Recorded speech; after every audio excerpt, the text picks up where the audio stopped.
Welcome to Milestones, your daily holiday snapshot of pediatric nutrition breakthroughs. Today, Professor Andrew Prentice is joined by Professor Zulfikar Bhutta to highlight evidence-based interventions, showing what truly works and why in real-world pediatric settings. Hello, my name is Andrew Prentice and I'm Professor of International Nutrition at the London School of Hygiene and Tropical Medicine, and I live and research in the Gambia in West Africa. Today, it's my great pleasure to welcome you to our new podcast series, Milestones in Pediatric Nutrition, which is part of the wider series of NNI Bites Big Learnings. In this new series, I will be talking to some of the world's leading scientists and policy advocates about discoveries and interventions that have made a huge impact in improving pediatric nutrition and all that surrounds that vital topic. Today, my guest is absolutely one of my heroes, a man with a towering intellect, enormous vision over a wide range of health issues, a very impressive scientific output, and perhaps most importantly, a knack for advocacy and influence on the world stage. Professor Zulfikar Bhutta, welcome to today's podcast. Thank you, Andrew. Great honor and pleasure to be sharing some sound bites with you. It's worth saying that we're recording this in Paris at the International Congress of Nutrition, very shortly after Zulfi presented a tour de force of a plenary lecture in which he talked about how we can improve nutrition-related actions in so-called polycrises. And the audience, I can tell you, was completely wowed by his presentation. Now, Zulfi, it would take me a very long time to list all of your achievements, the latest recognition of which is marked by your being awarded the 2025 Virchow Prize. Many, many congratulations on that. So I thought it would be more interesting for listeners, instead of me reading out a long list, if I could ask you to give us a short thumbnail sketch of your journey from an upbringing in your native Pakistan to your current multiple leadership positions across the world. Tell us your story, if you would. Well, Andrew, thank you for asking. And it never ceases to amaze me as to how, in the global scheme of things, one's career and one's pathways to academic recognition go through circuitous, at times unpredictable territories. So in my case, if you had asked me 50 years ago, as a young medical student about to graduate, as to whether or not I'll find myself doing global health, I would probably have answered and said, no, I don't think so. I want to be a pediatrician, which is what I wanted to. So I grew up in the northeast of Pakistan, middle-class family, but a family of professionals where both generations, my parents and my grandparents, had come from a background of very egalitarian outlooks and coming from almost rags to riches stories. They were never rich, but they served some of the most remote rural populations of that area. So growing up, the one thing that I can absolutely speak to was a profound sense of moral high grounds, egalitarianism, equality, justice, and what needed to be done right. So that's why I was attracted, even in medical school, to student activism, politics at that time. And at one stage that even threatened to derail my career. So my dad had a chat with me to say, you are in medical school, you're not in liberal arts. So what are you doing? And this was where? This was University of Peshawar, Khyber Medical College. So I graduated and I became a pediatrician as I had intended to, and a clinical pediatrician. And then I embarked upon a career when I returned to Pakistan, which principally started to deal with the principal problems of society and the country. So even though I trained as an intensive care neonatologist and set up services, I was always very acutely aware of how life and reality was so different outside of the four walls of a premier university hospital. So at a very early stage, I decided that I needed to do more than what an academic university pediatrician does, establishing training programs, creating another cadre of people, and importantly, working on problems of the poorest of the poor. And then I discovered, Andrew, that although I had reasonable interest and training in clinical pediatrics and some in research, that my own knowledge of nutrition and some of the public health problems that went with undernutrition was fundamentally very poor. Mm-hmm. Was there any moment where nutrition sort of became the title? Can you remember a sort of seminal moment? So, several. And in the early years, I was asked to look at a problem of severe malnutrition and children with prolonged persistent enteropathy, diarrhea, and look at what could be done in terms of treating them and reducing some of their consequences. And just encountering those children day after day after day got me thinking on, why aren't we doing something for prevention? Mm-hmm. I mean, why are we picking these kids up months into their illness and not looking at some of the root causes? Mm-hmm. And the root causes always of these things are based on the social determinants of health, on poverty, on people living in rural, remote populations, on women's health, empowerment, lack of education, environment, sanitation. So it can be overwhelming it as well. But I decided at a relatively late age that, first of all, to understand this problem, I needed to improve my own knowledge base. And I decided to do a PhD. I had several choices, and I decided to take the bigger challenge of improving my knowledge base. And I did a PhD in, amongst many topics, on nutrition at the Karolinska Institute. So if you ask me about what were the moments in my own career where I responded to a higher calling, it was around improving my own skills and knowledge base. And then when I came back after that PhD, I decided that I would not work purely within the comforts of either a laboratory or a university clinical service, that I would establish a community or a population-based program. And I was promptly rapped on my knuckles to say, well, that's the job of another department, community health sciences. Mm-hmm. You are in clinical pediatrics, stay within your comfort zone. And those who know me, my friends and family, know that if there is anything that gets me going is people telling me, no, you can't do it. Yeah. So the rest is history. Fantastic. Well, you've moved on from there, and I guess, we could have several podcasts on your amazing journey, but we have a task at hand today. So let me just perhaps summarize for those who don't know you, that you have then moved from that start to a fantastic leadership role in the world. You lead multiple institutions at the same time, Sick Kids in Toronto, Aga Khan, and so forth, and in a way that I can't even begin to imagine how you do it. But let's perhaps foreshorten that and move on to our topic today, which is about evidence-based nutrition interventions. And we're going to cover a very influential series of papers in The Lancet and the related political leverage that these empowered. But I wanted to start because some of our listeners will be working in the field, there'll be healthcare professionals and things. So let's just remind those listeners about what we call the hierarchy of evidence. Walk us through this. So the hierarchy of evidence, if people want to know in simple terms, is to try and see if you can collate, collect, and evaluate evidence-based medicine or evidence-based implementation on the basis of the types of research or information that drives policy and action. So at the lowest level of research are things that are based on opinion or based on things like reports and case series, which are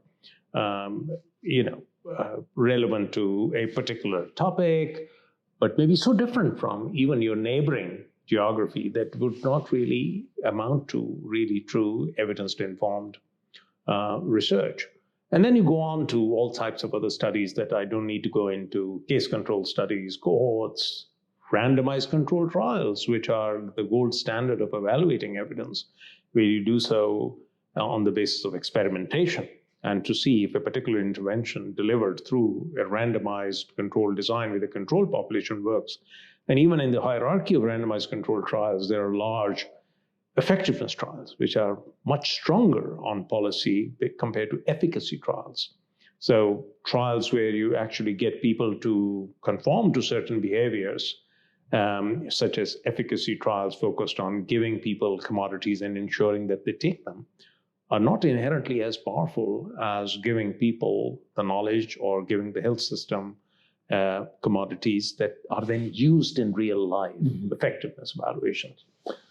But then what influences things in terms of policies are the collation of a lot of that evidence in a form which we call knowledge synthesis.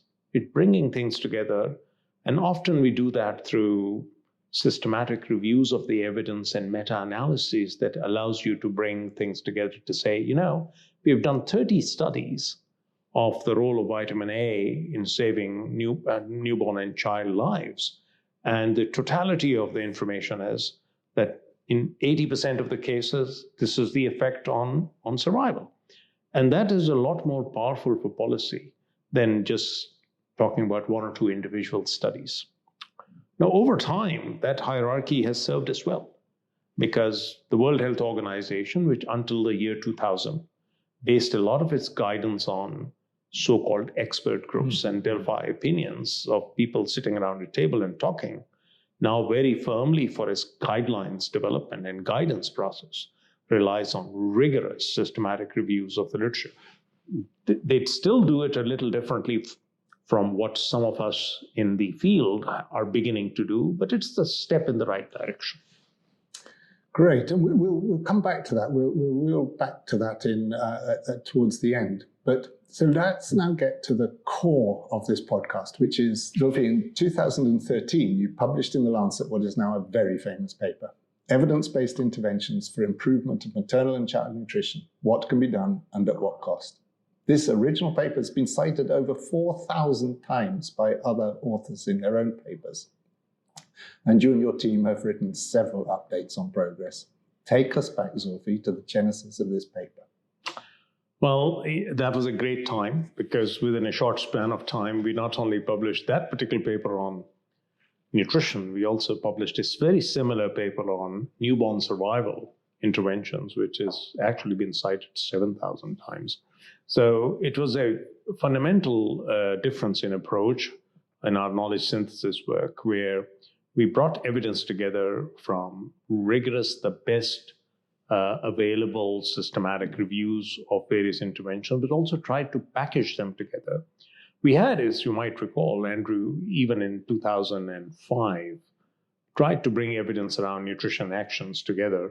And that was a very important paper, but it's virtually sank without a trace, because its uptake into policy was not as much as what happened in 2013.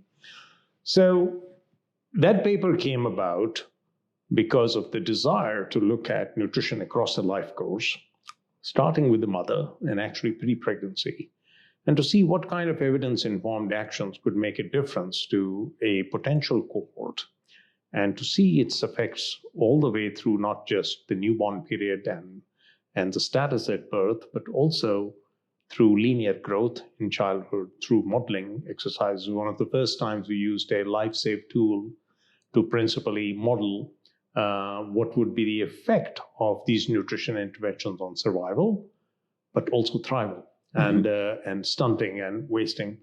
I enjoyed doing that paper.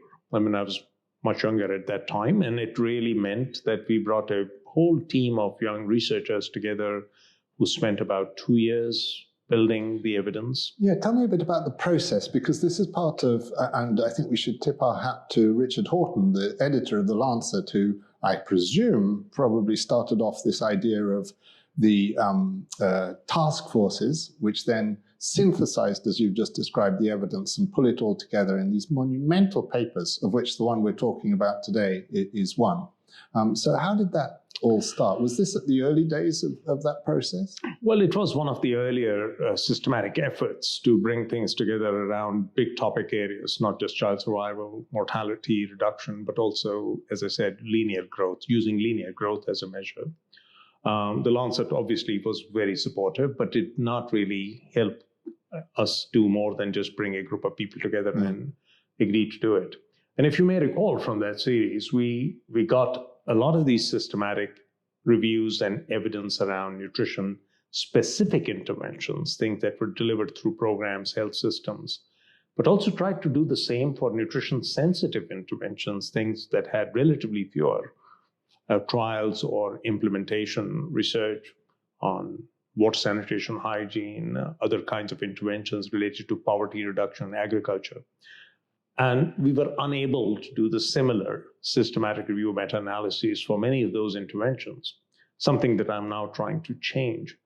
But at that time, what we did was we brought a whole group of people together as an advisory group, and then we teamed them with young people who were tasked with bringing the evidence together, and importantly, looking at the quality of the evidence and looking at the evidence from the lens of what were potential interventions that could be implemented in given contexts. So if you looked at circumstances where you had high prevalence rates of micronutrient deficiencies, then interventions would inherently be different in those environments compared to others where deficiencies were not so rampant.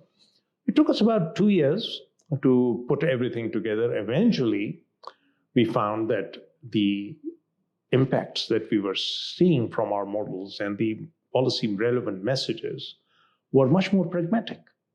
I mean, one of the big questions I was asked is, in 2005, you said you could reduce stunting by 70%. Now you're saying you can only reduce stunting by 30% or 40% using these measures. So why have you changed your views? Because the evidence and the knowledge told us that pragmatically, that is what you could expect from nutrition-specific interventions. And in order to bring about change at scale of the level that we thought was possible, you would have to complement these nutrition-specific interventions with other things. So it was a very useful exercise. We were able to put some numbers behind it, and we importantly were able to cost it. So put some numbers in terms of investments needed. So I recall very well that we had the launch of the series in London, which was followed by a big global conference on commitments by the British Prime Minister, as well as the Canadian government and others. And that led to an enormous increase in investments for nutrition globally, and perhaps a jumpstart to many processes, including the scaling up nutrition movement, focusing much more on specific activities. Well, that's what I remember so clearly and vividly. And to me, as a sort of more basic scientist, I sometimes looked at your syntheses and thought, that's pushing it a little bit far in terms of the evidence. But I quickly learnt that was absolutely the wrong approach to take. I remember Cesar Vittoria once in a talk saying, actually, many policymakers hate scientists because scientists always say, on the one hand, this, on the other hand, the following. And there was a lack of precision, so policymakers didn't know what to do. And what was so important, I think, about your series and your work since then has been that you are well aware that some of these syntheses are, a little bit crude, but the core of them is correct. And you pass that message on powerfully to people who can then use that to do good for mothers and children around the world. And that's what, to me, is so amazing in what you do. Well, I mean, it's important also to have all of this taken with a touch of humility, because, there is always improvement, scope for improvement in science. So, for example, Andrew, since then, what we've done in many of our systematic reviews and updates of the evidence is collated evidence from the context where you're going to apply them.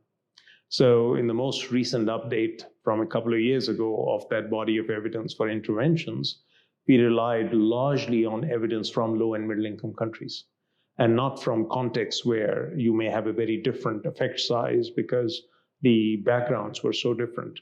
We were criticized about that at some stage, and because in many circumstances, the effect sizes were attenuated because you brought in the data from effectiveness evaluations where in real life, impacts of many interventions were not as dramatic as you see in classic small randomized controlled trials. But we stood our ground on that because this was a lot more realist, this was a lot more pragmatic, and it's easier to sell to governments to say, If you do cash transfers or if you do conditional cash transfers, this is the reality of what you would expect as improvements. And if you, for example, have promotion strategies for breastfeeding, exclusive breastfeeding, and appropriate complementary feeding, the best studies out there show that you can improve things incrementally by this much and not necessarily dramatically increase things which people are not going to be able to emulate. So we have improved some of our approach in terms of collation of the evidence sense to make it a lot more robust, a lot more relevant to various contexts. Many people ask me the question, how can you say something that works in Asia will work in Africa? And the honest answer to that question is, you could only truly do that if you had the same quantum of information coming out of Africa as you do for Asia, and if they're both saying the same things. Often that happens, but at times it doesn't. Sometimes it doesn't. Yeah, that's right. And then we have to, work around that and find out why it doesn't and what we can do about that. Yeah. So Zulfi, you mentioned, the difference between you and I is that I make an impact at a very small level with some basic science. You make an impact globally. You've been president of the pediatric societies and so forth. You've had such a huge impact. But what I'd like you to pull out for our listeners, you already mentioned how that paper led on to the British and Canadian governments coming together, getting other governments to make dedicated promises in terms of what they could do. Are there any other sort of seminal moments where you think that this kind of work has really pushed the field forward in a quantum leap? So first of all, I fundamentally disagree with what you started off with. Your contributions haven't been minuscule. You still stand after so many decades, Andrew, as one of the most eminent scientists who have bridged basic science and also applied science and tried to take that to a different scale. In my case, my own, understanding of the knowledge synthesis to policy and translation aspect was very clear that you couldn't leave the latter to others. Many scientists are very happy publishing a paper, just letting it sit on a shelf for their CV, and then leave it to others to take some of those key messages and principally put it in front of the policymakers or others or global agencies. I knew from a very early stage, maybe based on my own student activist background, that it really wasn't enough. First of all, you had to have a clear message that you believed in, stood behind, was robust. But once you had that message, then it was your responsibility in many ways to make sure that policymakers understood it, civic society understood it, the people who were responsible for a lot of the political economy around many of these policy changes were well aware of it. And then you took it upon yourself at times, or your team, to make sure that the word got to people who mattered most. Not just the politicians, but also people who were on the donor side, the development agencies. We are dealing now with a global development financing crisis. But at the time when many of these things were coming out in the Millennium Development Goal period, where the world was aligned behind a common global good, we are still technically and theoretically in this Sustainable Development Goal period where we have agreed on certain global targets that will require global collaboration. Then I think it's important that evidence-informed policies are engaging scientists who put that evidence out, collate it, synthesize it, and those key messages are best delivered by people who know the evidence and can also speak to its contextuality. Now, one of the reasons why I do what I do, which is a lot of advocacy and working with health professional agencies, science agencies, and civic society groups, is because this work cannot be outsourced to anybody. But I'm also very much aware of the fact that it cannot be done alone by scientists either. So it requires a collaboration between people who are science communicators, who are top-ranked journalists, who also have the technology and skills and the tools that people need right now to help use social media, sometimes, sound bites that come out of things that the new generation, whether it's Gen Z or others, are used to. And that is very much, I believe, a science-informed agenda. Absolutely. And that 2013 paper, if we return to that, had impact in so many of the different subdomains that were included in that paper, exclusive breastfeeding and so forth, and has had a huge influence. Now, we're going to end, if I may, by asking you to help our younger listeners, some of whom will be just at the start of their careers, and they may want to make the world a better place. They dream of making the world a better place in the way that you have done. We're far from perfect, of course, but you really have managed to make the world a better place. You could have the ear of any prime minister around the world. Tell us a little bit, maybe not as bold as that, because there are going to be very few of our listeners who could ever reach that peak, but maybe a little bit more advice to a younger listener who has that dream as to how they can help to reach that goal. I still have that dream. So, I'm 70 years old.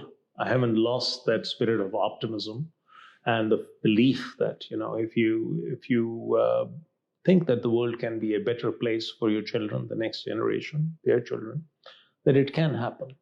But it can't happen by happenstance. It requires effort, belief, and hard work. So to the younger listeners out there, first of all, have faith in yourself. Be in no hurry and no rush, because success does not come. And actually, I tell my students all the time, if you run after success, success will run away from you. So, take your time, build your skills, build your knowledge base, and build the evidence around what you believe in, and then take it up. But I would say the following, Andrew, just to give this context. We sometimes forget in our travels where we started from and where we are ending. Sometimes the daily drudgery of the news and the problems that the world faces, such as we are facing with many conflicts, polycrises that I just spoke about a short while ago, they take away from the collective good that has happened through science and implementation over the last many decades. Within my own lifetime, I have seen child mortality worldwide reduced by half. Mm. My son, my eldest, who's 43, I was working in London at the time with in the topmost infectious disease specialist. He was on a trip to Pakistan and developed meningitis at the age of 6 months. I had to rush back to help save him, and he's fine. He's great. He, works for a large organization, has no sequelae. But that episode burnt me so much and shocked me so much. This is way back before Haemophilus influenza type B vaccine became available. That when my second son was born, as a young academic, I begged, borrowed, pleaded with people in the US on a trip there to give me the vaccine which I knew was available out there, so I could take it to Pakistan to give it to my son. And I did at that time. But I swore one thing as I got into the field, that if the Lord ever gave me the ability one day that every child would have access to something that cost me several $100s and a trip across the Atlantic to bring back. And you know what? It has happened. It has. In my own lifetime, I've served on the Gavi board, I've served on WHO committees. Today, we have vaccines available for children that save lives that we could not have even dreamed of before. From a situation where I begged, borrowed, and stole and got treatment for my son for meningitis in Lahore, my wife went bananas actually trying to get the medications for him. We have a circumstance that in a country with a birth cohort of around 6 million, every child has access to world-class vaccines for free. So the world is a better place today than it was precisely because of the investment people made in the time and effort, not only to develop those vaccines, but to create the strategies to have them delivered and reach every child in need. So That's what keeps me going. And I think that should keep every young scientist going, that the fruits of their work, the research that is applied, and the research that they do, like you, on basic science, fundamental science, that is not yet applied, but will be applied one day, will lead to a better world tomorrow. Zulfi, I think if even a single one of our listeners can achieve a fraction of what you have achieved, it will be a marvelous thing. I love your advice just now. I particularly love the bit about don't rush, take your time, have the long goal in view. You yourself did your PhD at the Karolinska some time after your medical training, and see what you've achieved. Zulfi, it's been an absolute honor to have you share with us your huge experience. And I want to close really by thanking you on behalf of all the world's poor and hungry, whom you care about so deeply and have done so much for. Thank you. Dear listeners, thank you for listening to this very special edition of our podcast, Milestones in Pediatric Nutrition, part of the NNI Bites Big Learning series. And please subscribe through the NNI website or the NNI 365 app to ensure you don't miss future offerings. Thanks for listening to Milestones. Explore more expert insights on the Nestlé Nutrition Institute website and follow us on our social channels. See you tomorrow for another milestone in nutrition. Wishing you a season of learning and discovery.